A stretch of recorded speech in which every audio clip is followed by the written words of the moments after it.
नमस्कार. विखळ्यामध्ये automatic washing मशीनच्या रिपेरिंगच्या कामासाठी आलेलो आहे.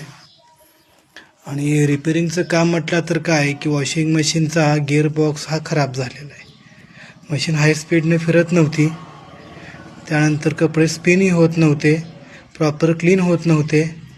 मी तर येऊन चेक केलं या ठिकाणी. आम्हाला असं आढळलं की हा खालचा गिअरबॉक्स आहे तो पूर्ण खराब झालेला आहे. जसं की हे पाहू शकता, खालचं जे फुली आपण जो म्हणतो क्लच बरोबर अटॅच असते ही. ह्याच्यावर पूर्णपणे ऑइल वगैरे पडून, म्हणजे जसं की पाणी ऑइलमध्ये मिक्स होऊन पूर्ण खाली आलेलं आहे, हे खराब झालेलं आहे. प्लस हा ॲक्सेलनं सेंटर सोडला आहे. जवळपास पूर्ण गिअरबॉक्स रिप्लेस करावा लागणार आहे याचा. 2 bearing, wall seal, gearbox clutch assembly, नंतर हा बेल्ट पण स्लिप झाला आहे जवळपास. हा बेल्ट हा चालणार नाही आहे, कारण मोटरला अटॅचमेंट ॲडजस्टमेंट काही दिली नाही आहे. फिक्स एकाच ठिकाणी मोटर आहे, त्यामुळे हे बेल्ट हा चालणार नाही. बेल्टही बदलावं लागेल. बघूया आता. मी आता याचं काम तुम्हाला नेक्स्ट व्हिडिओमध्ये दाखवेन. व्हिडिओ पाहत राहा आमचे. धन्यवाद.